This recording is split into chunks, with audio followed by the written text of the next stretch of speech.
कर्म करना है, कर्तव्य करना है, परिश्रम करना है, मेहनत करनी है, पर व्यवस्था बिगड़े बने चाहे जो हो उससे व्यथित नहीं होना, ये बात कह रहे हैं। और वो तभी हो सकता है जब ठाकुर जी संग में हो।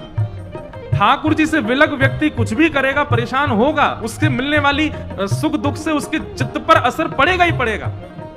इसलिए कहीं आलसी बन जाने को मत समझ लेना इसको।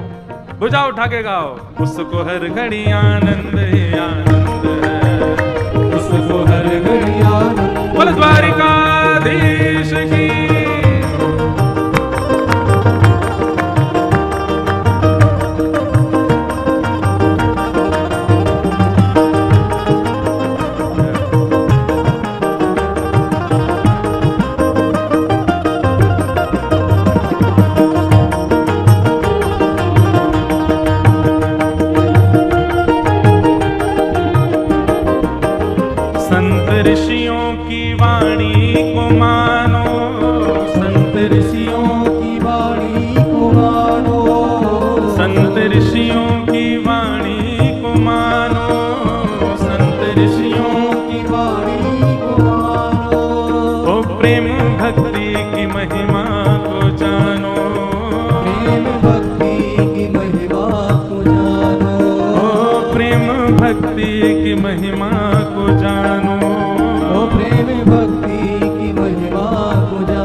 जिसके हृदय में बाल मुकुंद है, जिसके हृदय में बाल मुकुंद है, वो जिसके हृदय में बाल मुकुंद है, जिसके हृदय में बाल मुकुंद। आनंद में गाओ, उसको हर घड़ी आनंद ही आनंद है, उसको हर घड़ी आनंद ही आनंद है, उसको हर घड़ी आनंद ही आनंद है, उसको हर घड़ी आनंद ही आनंद है।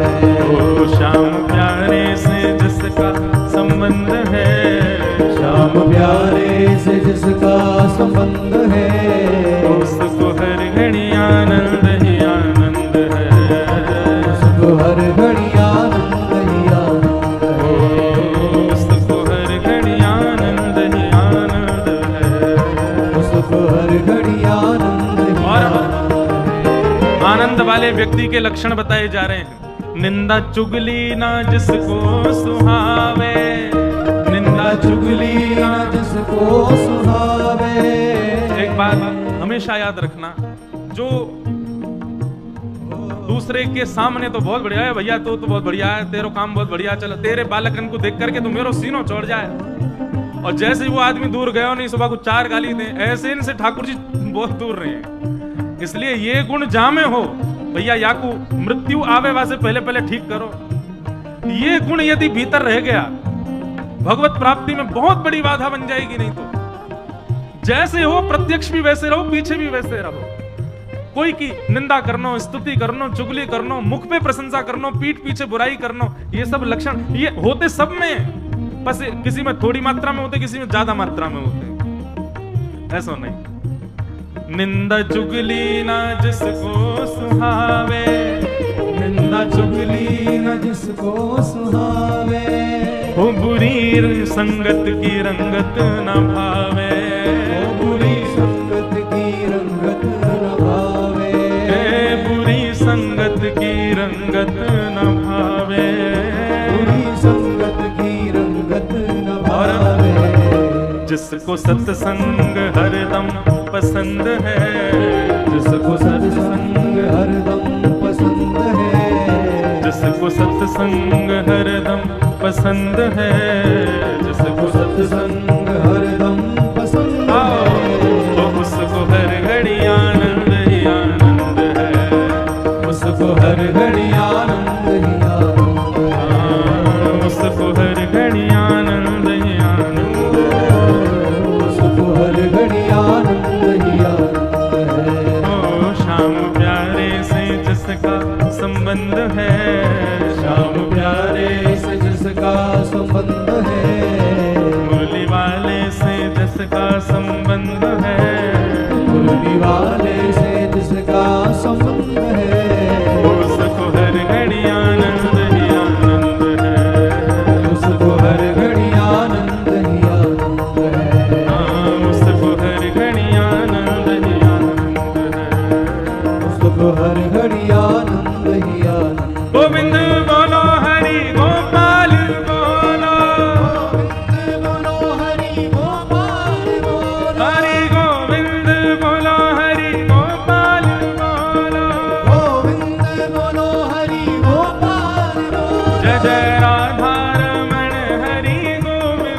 बोलो, राधा रमण हरि गोविंद बोलो, हरि राधा रमण हरि गोविंद बोलो, राधा रमण हरि गोविंद बोलो, हरि गोविंद बोलो, गोपाल बोलो, गोविंद बोलो, गोपाल बोलो, हरि गोविंद बोलो, गोपाल बोलो, गोविंद बोलो, गोपाल बोलो, हरि गोविंद बोलो, गोपाल बोलो, गोविंद बोलो, गोपाल बोलो, हरि गोविंद बोलो, गोपाल बोलो।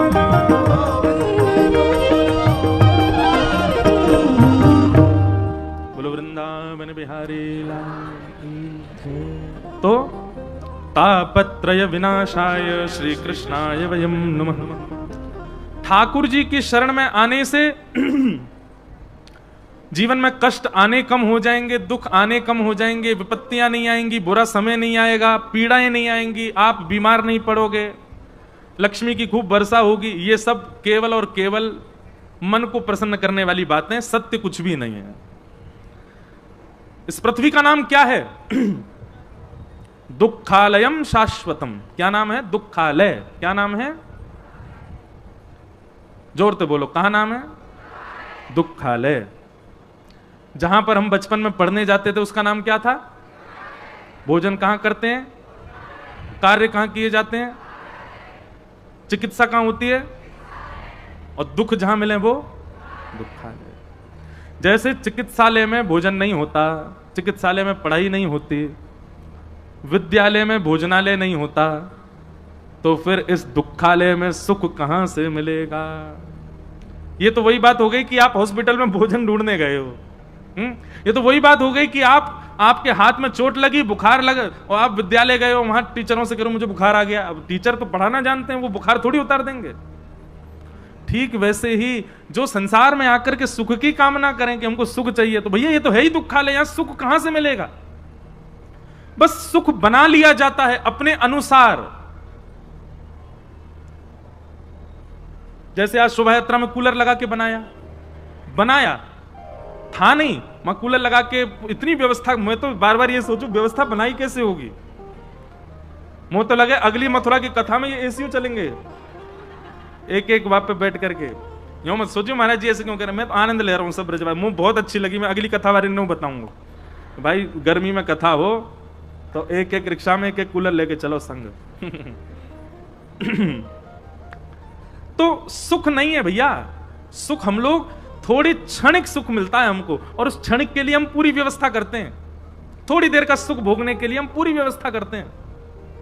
है नहीं सुख यहां पर। इसलिए ठाकुर जी की शरण में आ जाओ, भोले बाबा को भजने लग जाओ, हनुमान चालीसा के इतने पाठ करने लग जाओ, दुर्गा मैया के इतने व्रत कर लो, इतने सोमवार कर लो, ये हो जाएगा, वो काम बन जाएंगे। ये सब बुरा नहीं मानना, पर ये सब केवल मन को कहने वाली बातें, इनसे कुछ फर्क पड़ने वाला नहीं है। संसार में आप वो सब भोगोगे जो आपके प्रारब्ध में होगा। बस हां, ठाकुर जी की शरण में आने से इतना हो जाएगा कि जो अनुभव बहुत ज्यादा होना चाहिए था, जो पीड़ा बहुत ज्यादा होनी चाहिए थी, वो सूक्ष्म होगी। पाम पे पत्थर गिरने पर जो पीड़ा होनी चाहिए थी, ठाकुर रुक जाओ, एक देर बाद दी हूं पानी, बैठ जाओ वहीं, इधर देखो, तुम्हें देख के मुझे प्यास लगे आई। अब नेक्स्ट सुनो मेरी बात।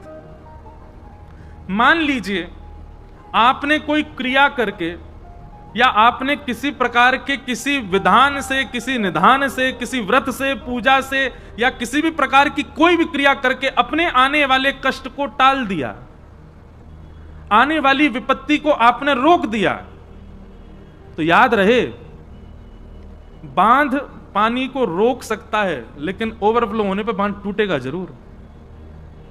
मतलब आज कोई संकट आ रहा था और आपने महाराज बड़े प्रपंच करके, या से ये पूछ, वहां से पूछ, ये गंडा बांध दे, ये कर ले, ये पाठ कराओ, ये कराओ, ये कराओ, ये सब करा करके उसको अगर आपने समाप्त कर भी दिया, वो समाप्त नहीं होगा। कुछ समय के लिए टल जाएगा, कुछ समय के लिए रुक जाएगा, और ज्यादा से ज्यादा एक जन्म के लिए टल जाएगा। अगले जन्म में तो भोगना पड़ेगा। प्रारब्ध जब तक भोग नहीं लोगे तब तक वो रुकेगा ही नहीं, भोगना पड़ेगा।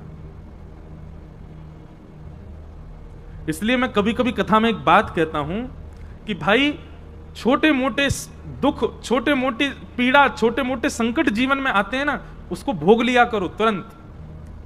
कुछ समय आपके अनुकूल नहीं चल रहा है, कोई बात नहीं, अपने ऊपर विश्वास रखो, ठाकुर जी पे विश्वास रखो, अपना कार्य करते चलो। कुछ समय की बात है, ठीक है, भोग लो उसको। कुछ समय बाद जब आप उसको भोग लेंगे तो आप अपना प्रारब्ध ही नष्ट कर रहे हैं। अगर कुछ क्षण के लिए उसको आपने रोक दिया तो कुछ दिन बाद भोगना पड़ेगा, उससे निवृत्त नहीं हो सकते। और ये बात हम कोई अपनी मनगढ़ंत नहीं कह रहे हैं। एक बहुत प्रसिद्ध कथा आती है, श्री जगन्नाथ भगवान के परम भक्त हुए श्री माधवदास जी, क्या नाम था? तो माधवदास जी को एक बार पेट का रोग हो गया, और ऐसा भयानक रोग कि महाराज कुछ भी पानी भी पिए तो रुके ना, बार बार शौच के लिए उनको जाना पड़ता था। लेकिन वो इतने बड़े भक्त थे ठाकुर जी के, श्री जगन्नाथ भगवान अपनी ब्रह्म वेदी पर झूमते थे। जैसे ही माधवदास दर्शन करने आता, जगन्नाथ भगवान ऐसे होते, माधवदास को देख करके आनंदित हो जाते। इतने बड़े भक्त माधवदास। और उनको एक रोग हो गया जिसके कारण उनको बार बार शौचालय जाना पड़ता, और शौच जाने की वजह से वो मंदिर नहीं जा पाते। रोग इतना ज्यादा बढ़ गया कि अब माधवदास जी उठ भी नहीं पाते, बिस्तर पर पड़े पड़े ही शौच निवृत्त होने लगे। ठाकुर जी को दया आ गई, और ठाकुर जी को दया आई तो ठाकुर जी रूप बदल करके एक छोटे से बालक बन करके आए और माधवदास जी की सेवा करने लगे। उनके मलमूत्र से सने वस्त्रों को ले जावें और ले जाके धोवें, धो करके सुखा दें, जल लेकर के आवें, जल पिला दें, जो उनके अनुकूल भोजन होना चाहिए वो बना करके उनको पवावें, उनके चरण दबावें, बुखार चढ़ आवे तो सिर पर पट्टी रखें। माधवदास जी 2-3 दिन तक तो बेहोशी से में ही थे, उनको पता ही नहीं कौन कर रहा है सब। पर 2-3 दिन बाद जब थोड़ी चेतना जगी तो उन्होंने ठाकुर जी के रूप को देखा। रूप देखते ही पहचान गए, बोले कि ये छद्म वेश में ठाकुर जी हैं। हाथ पकड़ लिया, बोले क्या कर रहे हो आप? आपकी सेवा कर रहा हूं। बोले मैं जानता हूं आप साक्षात जगन्नाथ जी हो। जैसे कि जगन्नाथ जी, तो ठाकुर जी प्रकट हो गए। बोले माधवदास जी आप पहचान गए? बोले कि आप भक्त से बच नहीं सकते। बोले अब ठीक है, तुमने मेरी इतनी सेवा की, भक्तजन मेरी इतनी सेवा करते, भक्त के जीवन में पीड़ा है तो मैं भी तो सेवा कर सकता हूं ना। तो माधवदास जी कहते हैं, बोले ठाकुर जी आप सेवा करने आ गए, मेरी सनी हुई धोती धोने आ गए, मुझको भोजन खवाने आ गए, आप तो परमात्मा हो, चुटकी बजाओ मेरी पीड़ा दूर कर दो। आप तो परमात्मा हो, मेरे सिर पे हाथ फेर दो, पेट पे हाथ फेर दो, मेरी जो जो पीड़ाएं हैं सब खत्म कर दो। तब श्री जगन्नाथ भगवान कहते हैं, नहीं माधवदास, ये तुम अपना प्रारब्ध भोग रहे हो। किसी जन्म का कभी का कोई दुष्कर्म है तुम्हारा, जो तुमको निवृत्त, उसको यहीं तुमको निपटा करके जाना पड़ेगा। अगर मैंने इसको यहीं रोक दिया, तुमको स्वस्थ कर दिया, तुमको मंगल कर दिया, तुम बिल्कुल उचित हो गए, तो जितना प्रारब्ध बचा है उसको भोगने के लिए तुमको फिर जन्म लेना पड़ेगा। इसलिए इससे निवृत्त हो लो, इसको भोग लो। हाँ, मेरा आश्रय लेकर के भोगोगे, मेरा नाम जप करके भोगोगे, तो जो 5 साल में खत्म होगा वो 5 महीने में खत्म हो जाएगा, जल्दी जल्दी भुगवा दूंगा। एक प्रकार से जिस कार्य को होने में 5 वर्ष लगते हैं, ठाकुर जी का नाम आश्रय करने से, ठाकुर जी की शरणागति लेने से, ठाकुर जी का नित्य दर्शन, नित्य कथा श्रवण करके अपने मन, बुद्धि, चित्त और अपने व्यवहार को सुधारने से ठाकुर जी को इंडिकेशन मिल जाता, अब ये सुधर रहा है, अब इसने दूषित कर्म त्याग दिए हैं, अब ये सही मार्ग पर चल रहा है। तो ठाकुर जी बस इतनी आज्ञा कर देते हैं प्रारब्धों को कि अब इसके जीवन में 5 वर्ष नहीं 5 महीना लगाओ, बस 5 महीना में सब खत्म करो जितना भगवान है इसको। इसलिए कई बार देखा जाता है अधिकतर भक्त वैष्णव, उसके जीवन में कष्ट आएगा ही आएगा। नाम जापक हो, कथा श्रवण करने वाला हो, कथा करने वाला हो, कष्ट आएगा, दिखेगा नहीं, दिखेगा वो प्रसन्न ही, पर उसके जीवन में कष्ट है, वो भोग रहा है, वो निवृत्त हो रहा है। इसलिए मैं प्रार्थना करूं भैया, नाम जप करो, ठाकुर जी की कथा सुनो, और कहीं अंतिम श्वास निकल गई और वहां से पहले अपने दूषित विचार, दूषित व्यवहार, दूषित स्वभाव को नहीं सुधार पाए तो बहुत पछताओगे, पहले ही सुधार लो। कथा हम सबको चुनती है, किसी व्यक्ति विशेष के धन लगाने से, किसी व्यक्ति विशेष के पूरे व्यवस्था करने से कथा होती है, पर मूल रूप से जो जो कथा में आए सब चुने गए हैं। ठाकुर जी इनको मौका दे रहे हैं कि भाई तुम 7 दिन कथा सुनकर नेक और संवर जाओ, नेक संभल जाओ, नेक सुधर जाओ। लाखों करोड़ों लोग बाहर से निकल जाएंगे, नहीं आएंगे, वही आएंगे जो चुने गए ठाकुर जी के द्वारा, क्योंकि ठाकुर जी उनको अवसर दे रहे हैं, एक बार नेक सुनो, नेक्स्ट सुनकर के अपनी अपनी अपनी भावना को प्रकट करके नेक्स्ट सुधारो, संभल जाओ। अंतिम श्वास आए उससे पहले ठीक है लो, क्योंकि व्यक्ति को सबसे ज्यादा आत्मग्लानि होती है जब वो मृत्यु को प्राप्त कर लेता है और अपने कई दोषों को सुधारने का सोचता रहा लेकिन सुधार नहीं पाया, और उसी आत्मग्लानि की वजह से ठाकुर जी उसको फिर भेजते हैं, जा अब इनको सुधार किया, लेकिन उनको तो क्या सुधारे, वो दूसरे फिर और बना लेता है नए। मैं एक बात कहता हूं कि हम सब हिसाब बराबर करने आए हैं पृथ्वी पर पुरानों तो बराबर क्यों नहीं, या जन्म को नए और बना लियो। तो हमारी जो हिसाबन की जो बैलेंस है ना, वो कम नहीं होता है, बढ़ता ही जाता बढ़ता ही जाता बढ़ता ही जा रहा है। इसलिए भैया ये कथा जीवन में आई है, आप सब चुने गए हो, या कथा में नित्य एक आज्ञा तो आपको माननी ही माननी है, चाहे कोई भी एक आज्ञा का पालन करो। 4 घंटे बैठ करके कोई एक आज्ञा व्यासपीठ की ऐसी हो, उसका पालन करना ही करना है आपको। तो तापत्रय विनाशाय श्री कृष्णाय वयम नमः। ऐसे प्रभु श्री कृष्ण को हम सब मिलकर के प्रणाम करते हैं। कैसे श्री कृष्ण? जो 3 रूप, 3 कर्म और 3 गुण वाले, ऐसे प्रभु को हम प्रणाम। कोई 3 से अभिप्राय नहीं, ठाकुर जी तो सर्वगुण संपन्न है, पर यहां पर हम आप सबकी सुधार के लिए 3 का भाव बताया गया। यम प्रव्रजन्तमनुपेत अपेत कृत्यम द्वैपायनो विरह कातर्या जुहाव पुत्रेति तन्मयतया तर्वो विनेदु तम सर्वभूत हृदयम मुनिमानतोष्मे। श्रीमद् भागवत जी के महात्म के 2 श्लोक में श्री सुखदेव जी को वंदन किया गया। बोलो सुखदेव जी महाराज की। सर्वभूत हृदय। अब देखो यहां पर एक बात है, सुखदेव जी जब जब लिया जाए नाम तो अधिकतर लोग सुखदेव जी को अन्य कोई मान लेते हैं, पर सर्वभूत हृदय सब नहीं, सब प्राणी मात्र के हृदय में कौन है? भगवान गीता में कहते हैं ईश्वर सर्वभूतानां हृदय से अर्जुन तिष्ठति, मैं ही सब प्राणी मात्र के हृदय में बैठा हूं। और वही उपमा श्रीमद् भागवत जी में सुखदेव जी को दी जा रही है, सर्वभूत हृदय। तो इसका मतलब सुखदेव जी के रूप में ठाकुर जी आए कथा सुनाने के लिए। इसलिए हम भले ही भागवत जी के बगल में एक सुख पक्षी के रूप में सुखदेव जी की पूजा करते हैं, अर्चना करते हैं, पर यह सुख पक्षी भगवत कथा गाने का कार्य कोई और नहीं कर सकता, स्वयं ठाकुर जी कर रहे हैं। इसलिए ऐसे श्री सुखदेव जी महाराज को हम प्रणाम करते हैं। अब कथा महात्म की हम थोड़ी बहुत सुनाएं, ध्यानपूर्वक सुनना। सौनकादि 88,000 ऋषि नैमिषारण्य क्षेत्र में बैठे थे और मानव कल्याण के लिए यज्ञ कर रहे थे। यज्ञ करते करते आप सबको सूत जी का दर्शन हुआ, तो आप सबने सूत जी के चरणों में जाकर के प्रणाम करते हुए कहा, भगवान हम तो सोच रहे हैं यज्ञ से मानव कल्याण हो, पर यज्ञ से लगता नहीं कि मानव कल्याण होगा। कृपा करके श्रेयसाम यद भवेत् श्रेय पावनानां च पावनम कृष्ण प्राप्ति करम सस्वत् साधनम तद्वदाधुना। श्रेष्ठ से श्रेष्ठ कृष्ण की प्राप्ति का साधन हमको बताइए, भगवत प्राप्ति का साधन हमको बताइए। बहुत ध्यानपूर्वक सुनिए सब लोग।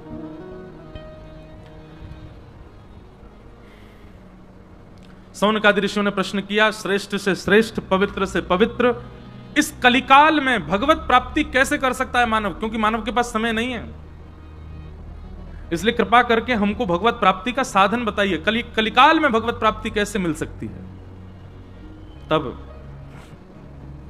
यहां से सूत जी महाराज कहना प्रारंभ करते हैं, और सूत जी कहते हैं, काल व्याल मुख ग्रास त्रास निर्णास हेतवे श्रीमद् भागवतम शास्त्रम कलौकीरेण भाषितम।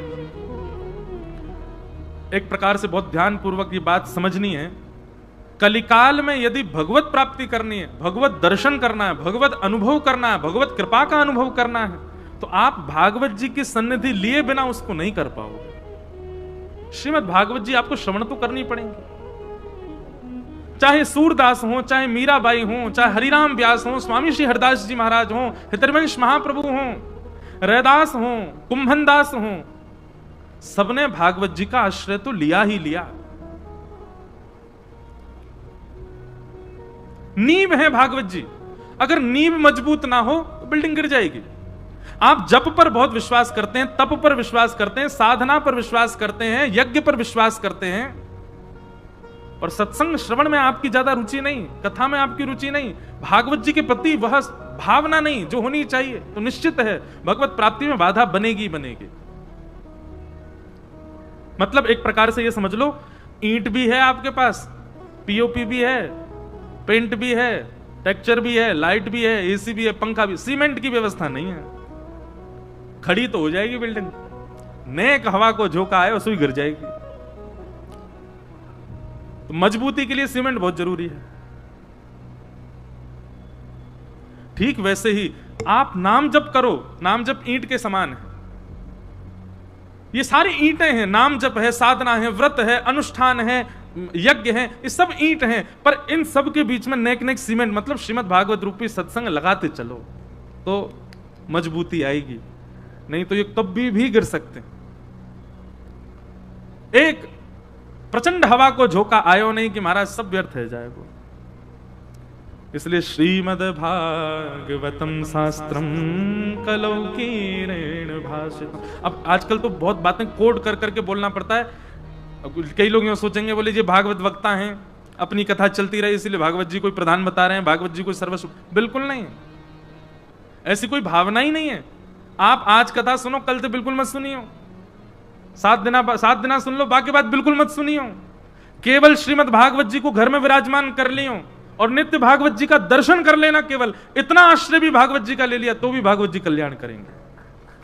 बिल्कुल मत सुनो। तेनेयम वांगमयी मूर्ति प्रत्यक्ष कृष्ण एवही। आप द्वारिकाधीश मंदिर के सामने से आज पोथी नहीं लेके आए हैं, ग्रंथ नहीं लेके आए हैं, कोई किताब नहीं लेके आए हैं, आप द्वारिकाधीश मंदिर से द्वारिकाधीश जी को ही लेकर के आए हैं। श्रीमद् भागवत साक्षात श्री कृष्ण है। और यह विश्वास जब तक आपके चित्त में नहीं बैठेगा तब तक कथा कितनी सुनाता रहूं कोई फर्क नहीं पड़ेगा। साक्षात श्री कृष्ण है भागवत। बस अंतर इतना है, किसी मूर्तिकार की स्पेशलिटी थी तो उसने मार्बल के बनाए, किसी ने अष्टधातु के बनाए, कोई ने चांदी के बनाए, कोई ने सोने के बनाए, पर हमारी भारत भूमि पर प्रकट भय भगवान श्री वेद व्यास जी ने शब्द की मूर्ति बनाई। श्रीमद् भागवत भगवान की शब्दमय मूर्ति। हमारे पूज्य नाना जी कहते थे, बोले लाला कोई यदि भागवत जी के श्लोक गावे और श्लोक गाते गाते त्रुटि कर दे ना तो वह त्रुटि को पाप कहा लगे। मैंने कि कहा पाप लगे नाना जी? बोले जैसे एक रोया खींचवे पे जो कष्ट होवे ऐसे लाल जी को कष्ट होवे। अगर कोई भागवत जी को गलत श्लोक उच्चारण करे तो ठाकुर जी को ऐसे कष्ट होवे जैसे कोई रोआ खींच लिया हो। जैसे मानव शरीर में प्रत्येक रोए हैं ऐसे भागवत जी का प्रत्येक श्लोक भगवान श्री कृष्ण के श्री अंग का एक एक रोआ है। हम तो लोगों से कथा में ये तक कहते हैं, कोई समझ को कथा सुनवे जा रहे हैं, भागवत सुनवे जा रहे हैं, प्रवचन सुनवे जा रहे हैं। कोई पूछे तो यही उत्तर दो, बोले कहां जा रहे हो? कृष्ण को सुनने जा रहे हैं, कृष्ण को उतारवे जा रहे हैं, कृष्ण को ध्यान धरवे जा रहे हैं।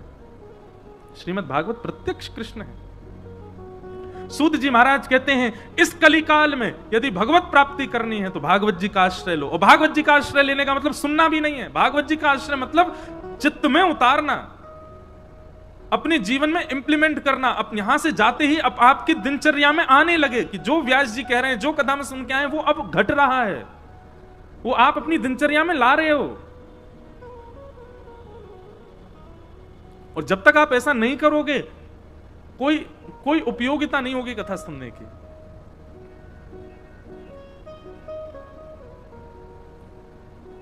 सूत जी कहते हैं कलयुग में श्रीमद् भागवत की कथा। तब सौनकादि ऋषियों ने कहा महाराज जी जरा भागवत जी का महात्म्य बताना, ऐसा क्या है भागवत जी में जिससे कलयुग में भगवत प्राप्ति हो जाती है। तब सूत जी महाराज बताते हैं, बोले भैया एक बार की बात है, सुखदेव जी कथा सुना रहे थे, परीक्षित बैठ करके सुन रहे थे।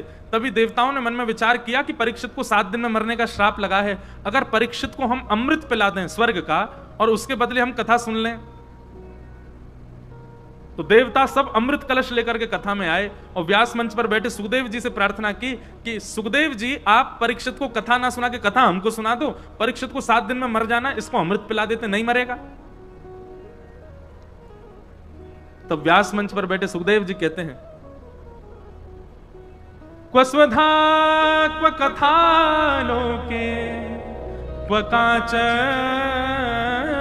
मणिर्महान् ब्रह्मरात्रो विचारेवं तदा देवांजहासः। भैया कम से कम मोल तो सामान्य वस्तु का करो, सम वस्तु का करो। कांच देकर के हीरा मांग रहे हो, ये विचार कर रहे हो कि हम कांच दिया में बदले में हमको हीरा मिल जाए। अरे सुनार के पास चले गए तो मार पीट के भगा देगो, कांच के बदले हीरा चाहिए। हाँ, कोई बहुत महंगी मणि रत्न हो, वाके बदले हीरा लियो जा सके, एक दो हीरा ले लो कोई रत्न देख करके, तो कांच देख के मणि कौन लेवे, कांच देख करके हीरा कौन लेवे। आप ये स्वर्ग का अमृत लेकर के आ गए और उसके बदले खत्म। स्वर्ग के अमृत को भी सामान्य मत जानिएगा आप लोग, स्वर्ग का अमृत सामान्य नहीं है। 33 कोटि देवता और असंख्य राक्षसों ने मिलकर के समुद्र मंथन करके स्वर्ग अमृत को प्रकट किया, सबको कथा पता। 14 रत्न निकले, उन्हीं में ही अमृत निकला।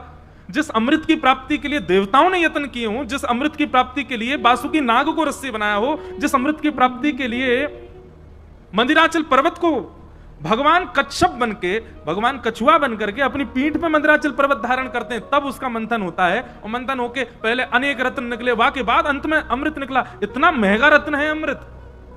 वो अमृत कलश लेकर के कथा में आ गए देवता, और व्यास मंच पर बैठे श्री सुखदेव जी कहते हैं वह कांच को मणिर्महान। आप कांच लेकर के आए हो मणि लेने के लिए, लौट जाओ यहां से वापस। कांच के बदले कथा नहीं मिलेगी, अमृत के बदले कथा नहीं मिलेगी। सोचो हमें ऐसी मिल जावे, राह चलती कथा में आ जावे। देवताओं को दो चीज दुर्लभ है, पहली तो भागवत की कथा और दूसरी सक्रम तक्रश्च दुर्लभ, छाछ। हम सब पीवे छाछ, मठा, दही, देवताओं को पीवे को ना मिले। क्यों? उसके पीछे भी साइंटिफिक एक बात है कि स्वर्ग का नियम है कि स्वर्ग में कोई भी चीज बासी नहीं होती। स्वर्ग में 12 महीना 24 घंटा फ्रिज रहता ही रहता है, वहां पे कोई चीज बासी नहीं होती, वहां सब चीज नवीन बनी रहती है। और जब तक दूध नेक बासो नहीं हो तो दही कैसे बने, और वहां में नेक वो सब सामग्री नहीं डाली जाए तो दही कैसे बने, और फिर बात छाछ कैसे बने। इसलिए देवताओं को कहते हैं, शास्त्र आज्ञा करते हैं, विनोद में कहते हैं, बोले कि देवताओं को तक्र कहते हैं, छाछ को। तक्र नहीं मिलती शक्र को पीने के लिए। और भागवत की कथा ये भी देवताओं को सुलभ नहीं, हमको सुलभ है। सौनकादि ऋषियों ने कहा भगवान इतनी बड़ी महिमा भागवत जी की, कृपा करके हमें बताएंगे भागवत की कथा सबसे पहले किसने किसको सुनाई। तब सूत जी महाराज बताते, बोले एक बार की बात है, नारद जी भ्रमण करते करते बद्रीनाथ पहुंचे, और बद्रीनाथ में उनको सनक सनंदन सनातन सनत कुमार, सनक सनंदन सनातन सनत कुमार, ये 4 भगवान के प्रथम अवतार हैं। ये चारों एक ही आयु के 4-5 वर्ष के बालक के समान रहते हैं, भगवान के प्रथम अवतार माने जाते हैं। सूक्ष्म में इनको कहा जाता है सनत कुमार। क्या कहते हैं? सनत कुमार। कभी कोई कहे हमारे भगवान का प्रथम अवतार कौन, तो सनत कुमार। तो नारद जी महाराज बद्रीनाथ गए, सनत कुमारों ने नारद जी से कहा, बोले नारद जी चेहरा से बड़े दुखी से लग रहे हो, कथम ब्रह्मन दीन मुखम कुतश्च चिंता तुरो भवान, आपके मुखमंडल पर चिंता का दर्शन हो रहा है, क्या बात है। नारद जी बोले क्या बताऊं महाराज, मैंने पृथ्वी को बहुत अच्छा समझा था, पृथ्वी की बड़ी महिमा सुनी थी, पर पृथ्वी पर जाके देखा तो नाम बड़े दर्शन छोटे, सब कुछ उल्टा पुल्टा है पृथ्वी पर। और यहां नारद जी पूरी भूमिका बताते हैं पृथ्वी पर उन्होंने क्या देखा। अब इसको ज्यादा बोलने की आवश्यकता नहीं, हम सब जो देख रहे हैं वही सब नारद जी ने देखा। और नारद जी ने देख करके कहा कि महाराज मेरा मन बड़ा व्यथित हो गया है कि पृथ्वी ऐसी क्यों है, पृथ्वी के लोग ऐसे क्यों हैं। लेकिन तभी सब जगह भ्रमण करता करता करता जैसे ही मैं वृंदावन पहुंचा, वृंदावन में मैंने एक आश्चर्य देखा। सनत कुमार बोले क्या देखा? बोले यमुना जी के तट पर एक परम सुंदरी युवती बैठी है और उसकी गोद में 2 वृद्ध लेटे हैं, बड़ी बड़ी दाढ़ी, सफेद सफेद बाल, वृद्धावस्था के 2 महापुरुष। एक युवा कन्या की गोद में वृद्धों को लेटा देख मुझे बड़ी अटपटाहट हुई चित्त में।